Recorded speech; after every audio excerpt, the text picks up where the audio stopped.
वज़ीर आला रेवंत रेड्डी ने कमांड कंट्रोल सेंटर में एक आला सतही जायज़ा इजलास मुनक़िद किया, जिसमें रियासत भर में गौशालाओं की तरक्की, इंतज़ामात व तहफ़्फ़ुज़ से मुताल्लिक़ उमूर पर तबादले ख़याल किया गया।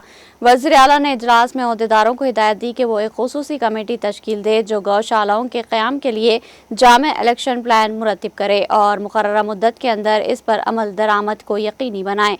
उन्होंने ज़ोर देकर कहा कि गौशालाएँ ऐसी होनी चाहिए जहाँ गायों की निगहदाश्त आज़ादी से चरने और आरामदा क़याम को यकीनी बनाया जा सके।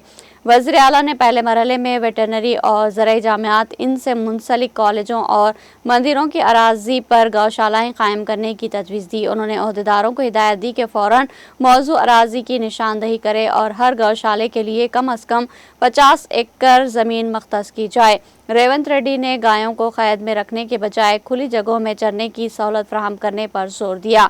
उन्होंने जदीद इंफ्रास्ट्रक्चर की मनसूबाबंदी, तामीर, देखभाल और जानवरों की निगहदाश्त के लिए तफसीली बजट तजवीज़ तैयार करने की हिदायत दी।